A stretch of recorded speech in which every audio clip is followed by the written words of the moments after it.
All right, we have our Chapter 9 review lesson today. Please open up your math notebook and turn to the next available page and write Chapter 9 review. Now, what did we learn about in Chapter 9? Well, the very first thing we learned about was actually rounding fractions. So, let's say we have the fraction 2/9. Now, when you're rounding fractions, what you're doing is you're saying, is this fraction closer to 0? Is it closer to 1/2? Or is it closer to 1/2? And remember that that squiggly equal sign means about the same as. So what we're asking ourselves is, basically, if you had a pizza cut into 9 slices and you had 2 of those slices, would you be closer to having 0 pizza, closer to having half a pizza, or closer to having a whole pizza? Right, yes, right here. 0. 2/9 is about the same as 0. And a good way that you can visualize that is whatever the denominator is, draw that many cookies. 1, 2, 3, 4, 5, 6, 7, 8, 9. Now, all the way to the left of this batch of cookies, that's going to represent 0 cookies. All the way to the right of this batch of cookies, that's going to represent 1 whole cookie. And then we find the exact center. Since 9 is not an even number, you can't get an even number of cookies on each side. You have to split the middle cookie in half with 4.5 cookies on the right side and 4.5 cookies on the left side, and that's the exact center.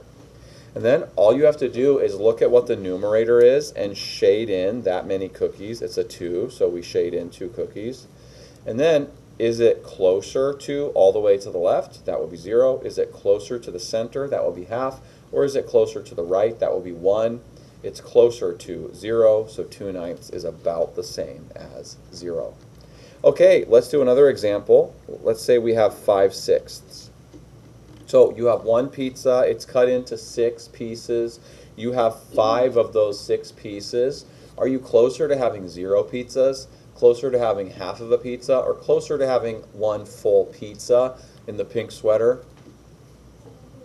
You're very close to having 1 whole pizza. In fact, you're only 1 slice short because you have 5 out of 6 slices. And again, a good way to show that visually is whatever the denominator is, just draw that many cookies. 1, 2, 3, 4, 5, 6. And again, all the way to the left of those 6 cookies, that represents 0 cookies. All the way to the right, that represents 1 whole batch of 6 cookies. And since 6 is an even number, we can get to the exact center of it with an even number of cookies on each side. With 3 cookies on each side, that will be the exact center. And then whatever the numerator is, you just shade in that many of the cookies. 1, 2, 3, 4, 5. So we can see that when we shade in 5 of the 6 cookies, we're definitely closer to 1 whole than we are to 1/2, and we're way closer to 1 whole than we are to 0. So 5/6 rounds to 1 whole. So that was a review of our very first lesson in Chapter 9, which was all about rounding fractions.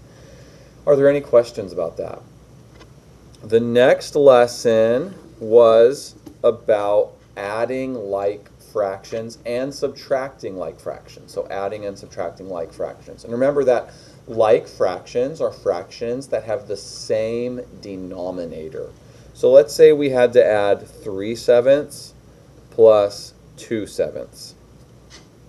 Remember that when we're adding like fractions, we add the numerators. So we add 3 to 2 and we get 5, but we keep the denominator the same. We don't add 7 to 7 and get 14 as our new denominator. Since the denominator is 7 here and the denominator is 7 here, the denominator is 7 in the answer too. So 3/7 plus 2/7 is 5/7. So when you're adding and subtracting like fractions, you just add or subtract the numerators and you leave the denominator the same. And then if necessary, you simplify. But we can't simplify 5/7 because 5 and 7 don't have any common factors bigger than 1. And also, it's not a fathead. It's not an improper fraction, and there's no common factors, so 5/7 is already in simplest form. Let's do another example of adding like fractions. Let's say we have 4/6 plus 3/6. Remember, we add the numerators. 4 plus 3 is 7.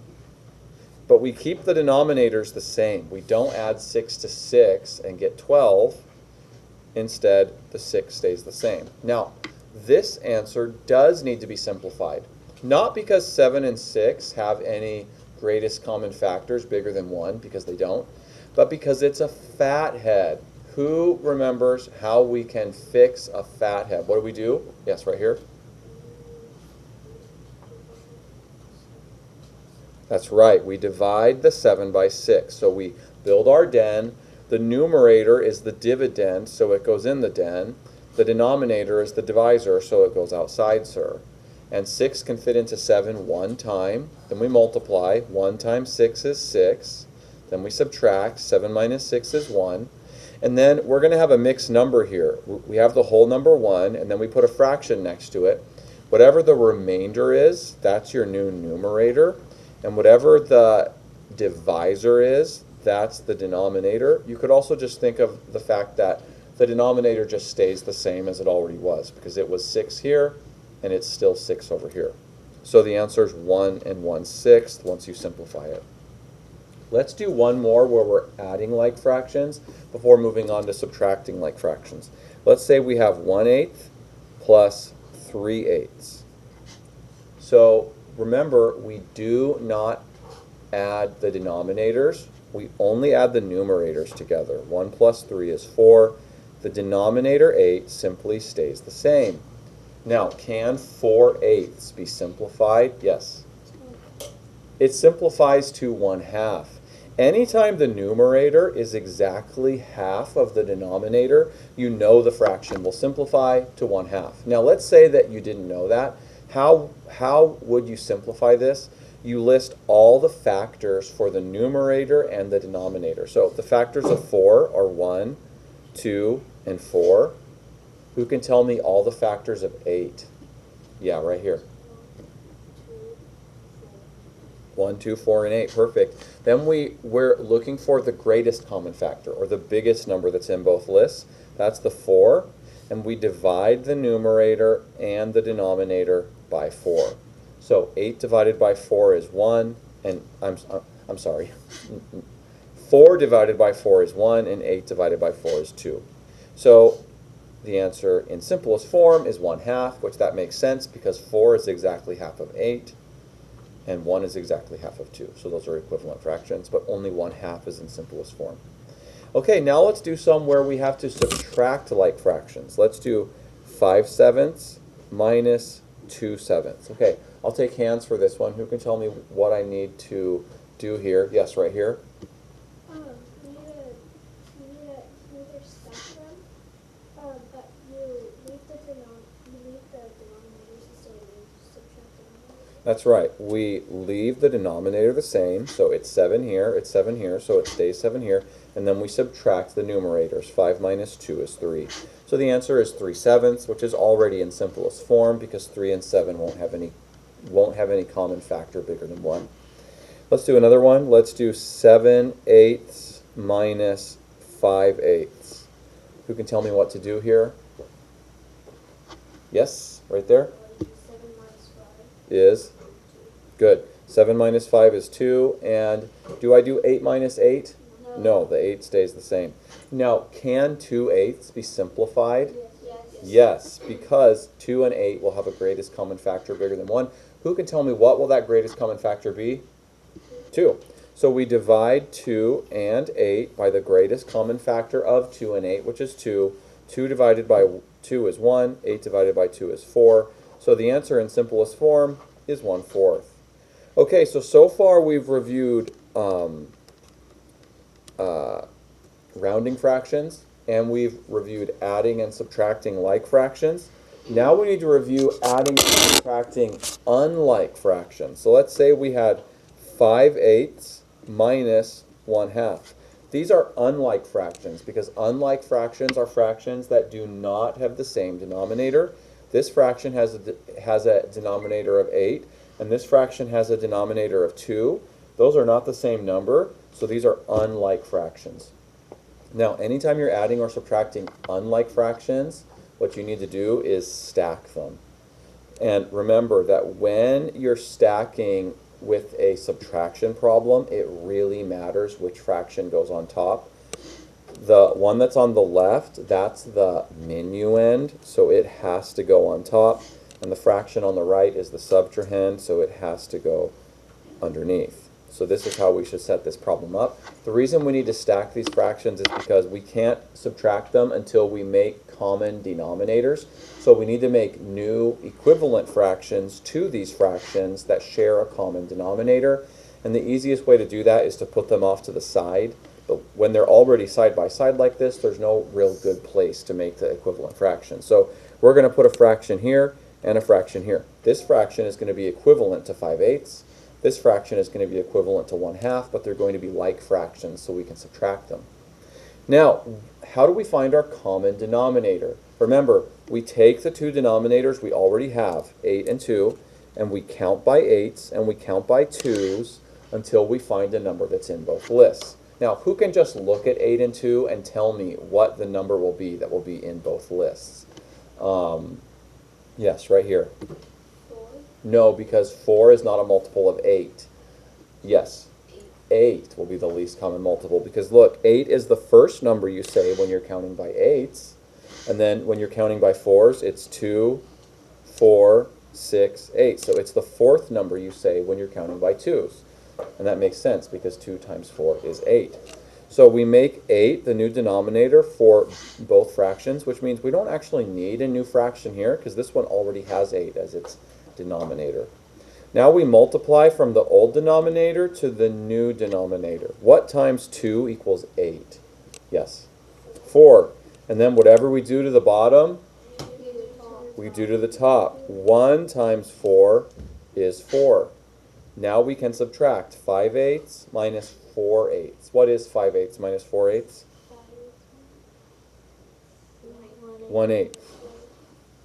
So that's the answer, 1/8. 1/8 cannot be simplified because it's a unit fraction. Unit fractions are always already in simplest form. Let's do an addition one with unlike fractions. Let's say we have 7/9 plus 1/6. Remember, since the denominators are not the same, since these are unlike fractions, we need to stack them.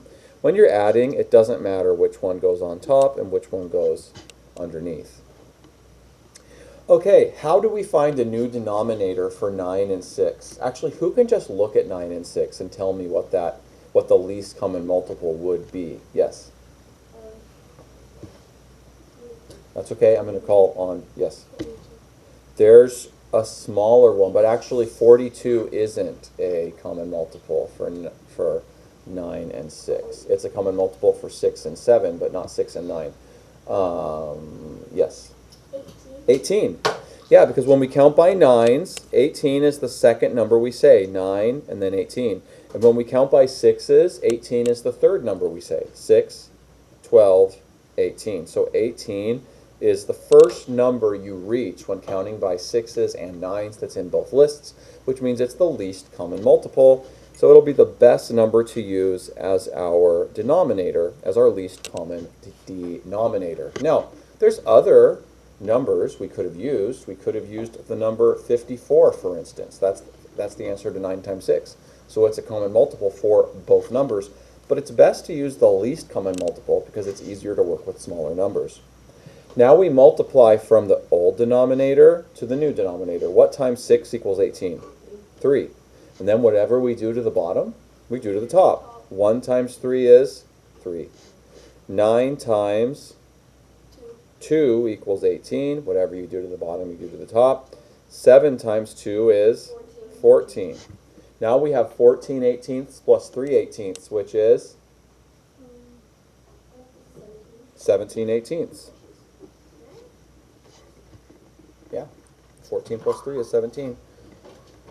And so that is our answer, 17/18. Now, I'm going to turn the page because I've pretty much run out of room. If you guys have run out of room, you can turn the page with me. But if you haven't run out of room, you don't really need to turn the page. Okay, the next one. The next thing we learned in chapter 9 was adding and subtracting mixed numbers. So let's do an example here. Let's say we have 3 3/4 plus 5 1/7. Remember, when we're adding mixed numbers, the first thing we have to do, just like when we're adding unlike fractions, is make the denominators the same. We have to make a common denominator. So remember, we count by fours. And, oh, you know what? Before we learned how to add and subtract mixed numbers, we learned how to estimate when adding and subtracting mixed numbers. So let's actually estimate here. 3 3/4. When you're estimating, you think with a mixed number. You think 3 3/4. Is that closer to 3 or closer to 4? Raise your hand if you can tell me if it's closer to 3 or closer to 4. Yes. It's closer to 4, because if you had 3 whole pizzas and 3/4 of a fourth pizza, you have most of that fourth pizza, so it's closer to 4. What about 5 1/7? You have 5 whole pizzas, you have a sixth pizza. It's cut into 7 slices, and you have one of those 7 slices. Are you closer to having 5 pizzas or 6 pizzas? You're closer to having 5, so it rounds down. And now we just add 4 to 5, and we get 9. So 3 3/4 plus 5 1/7 is about 9. But that's not the exact answer, that's the estimate. It's also called an approximate answer or a rounded answer. Okay, let's do a subtraction one. 6 1/9 minus 3 4/5. So, we round both of these mixed numbers to the nearest whole number, and then we subtract. 6 1/9, is that closer to 6, or is it closer to 7? It's closer to 6, because if you had 6 whole pizzas and only 1/9 of the 7th pizza, you're closer to having 6 pizzas than 7 pizzas, so it rounds down to 6. 3 3/4, is that closer to 3 pizzas or closer to 4 pizzas? 4.